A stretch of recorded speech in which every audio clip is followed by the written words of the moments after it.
Hola, buen lunes 30 de noviembre de este 2020, aquí en el 110 aniversario de la Revolución Mexicana,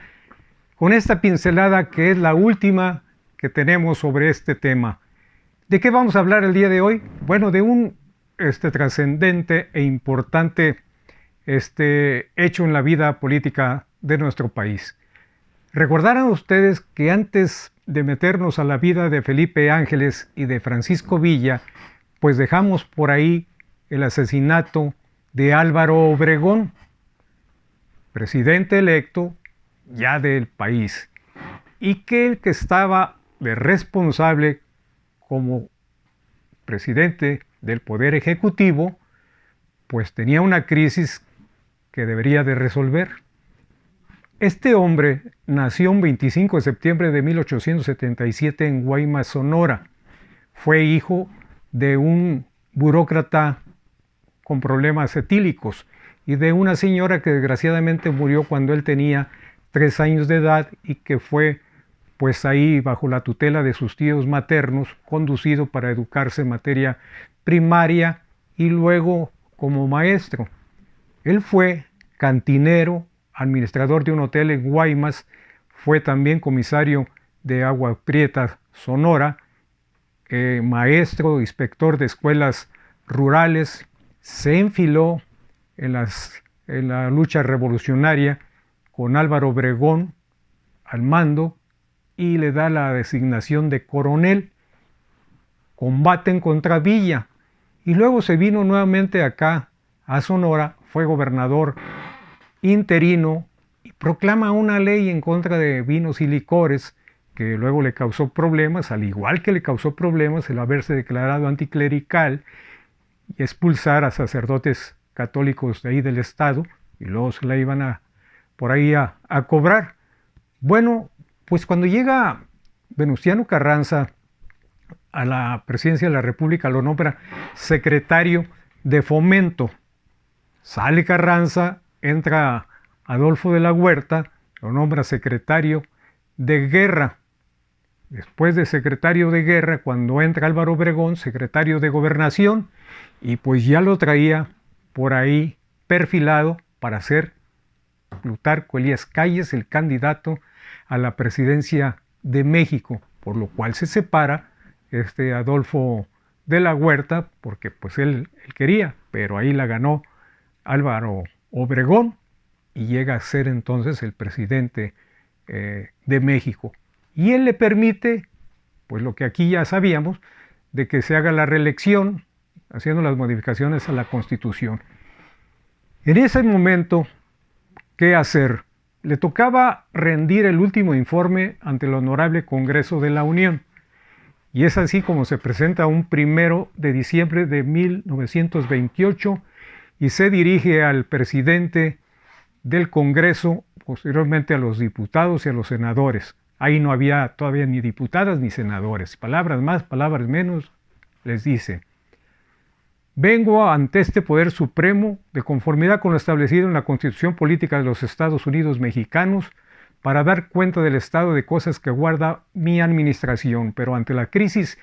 política que estamos viviendo, quiero entregar aquí este documento para que ustedes lo puedan analizar y yo dirigirme en cuestiones políticas. No sin antes decirle de los logros que se han tenido, como es una infraestructura, como es comunicaciones, educación, apoyos para el campo y también con una estabilidad que quiero yo decir que siempre he actuado en el mandato de la ley. ¿A qué se refería? Que se disparó ahí la Revolución Cristera, donde hay un enfrentamiento. ¿Por qué? Porque aplicó la ley Calles, que era la de no permitir el culto católico y sobre todo someterlos para que dentro de esa ley pudieran aplicarse pues sanciones correspondientes. Y se rebelaron los católicos, los sacerdotes, los obispos,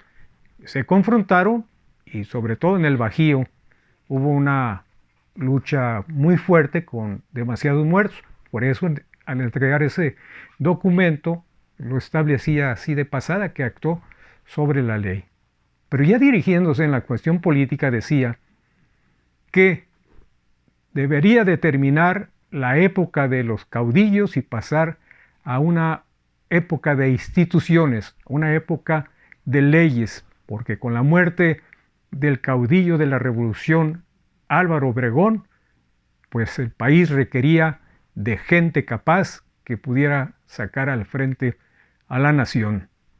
Y yo les digo a ustedes, señores diputados, señores senadores, que se han acercado a mí muchos amigos, compañeros, para decirme que continúe al frente del Poder Ejecutivo, pero yo me comprometo aquí, ante el Congreso de la Unión, que no aceptaré ni nunca más volveré a buscar la presidencia de la República. Le corresponde entonces, por lo tanto, a ustedes que elijan quién habrá de sustituir al general Obregón para que esté al frente y posteriormente haga la convocatoria correspondiente a elecciones constitucionales. Y por otra parte les digo que debería de invitarse para que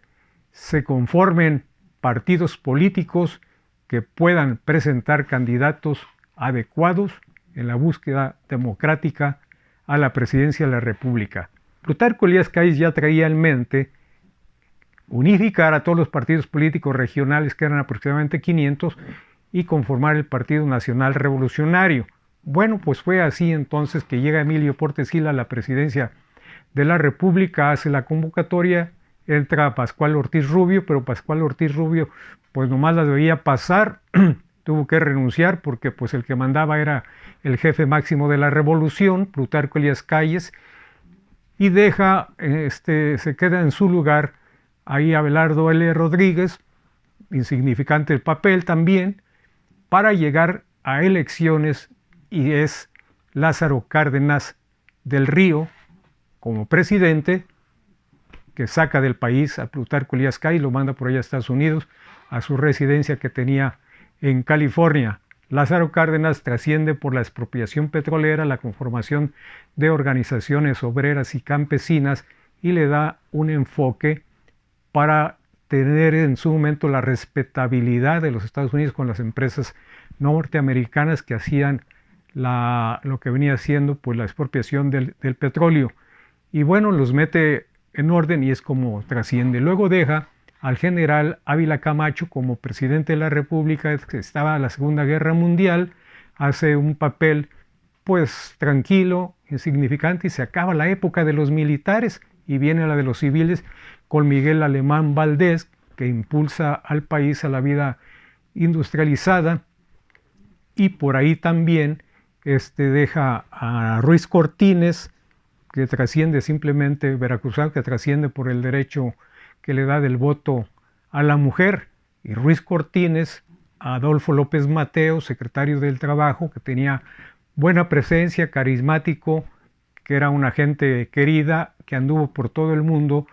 para traer inversiones, y le decían López Paseos, pero hizo buen trabajo. Y López Mateos designa por ahí también candidato a través de la institución política que pertenecía, pues a su secretario de Gobernación, que era Gustavo Díaz Ordaz, y Díaz Ordaz pues entra en un momento también polémico porque se dan las Olimpiadas de 1968 y el movimiento estudiantil, y entonces estaba en boga pues esa problemática a nivel mundial, pero afortunadamente las estrategias y en la estabilidad política que requería el país se contaron con los elementos pues adecuados para que hubiera esa tranquilidad y se llevara en paz las Olimpiadas del 68. Díaz Ordaz deja al que era secretario también de Gobernación, a Luis Echeverría, que hace un papel populista y que pues por ahí hace también una especie de cacicazgos en el país, y nombra a un amigo de él para que se haga cargo de la candidatura y luego de la presidencia de la República a José López Portillo, un tecnócrata que trasciende ahí por que defendería como perro el peso, y bueno, pues se puso a llorar y así le fue al país. López Portillo a otro tecnócrata, Miguel de la Madrid, que era secretario de Programación y Desarrollo, tecnócrata también, a otro, que era Carlos Salinas de Gortari, que quiso llevar a México a un país de primer mundo, así como en el Concord y pues se acabó el combustible y para abajo, donde mucha gente perdió inversiones de casas, de negocios y de dinero. Nombra a un candidato que desgraciadamente pues ha sido asesinado, que está el autor material, pero no el autor intelectual, que fue Luis Donaldo Colosio, y en sustitución de él, pues a otro tecnócrata, Ernesto Zedillo, que pasa por ahí también intrascendente en cuanto a la cuestión política y entrega el poder a Fox Quesada, que por ahí también tuvo pleitos en su institución política con Calderón porque quería meter Fox a Krill, la gana Calderón, y luego Calderón, que se confronta ahí en la contienda con López Obrador, una elección muy reñida, que decía López Obrador que lo habían robado, pero bueno, pues las autoridades electorales dieron el fallo a Felipe Calderón,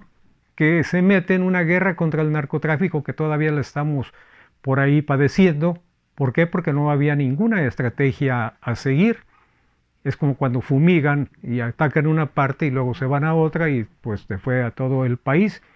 El país estaba también ya intranquilo y eligen, en cambio de institución, a un hombre carismático que había hecho buen papel en el Estado de México, como fue Enrique Peña Nieto, porque en el transcurso de su gobierno, pues se rodeó de una red de corrupción que también se la cobró la ciudadanía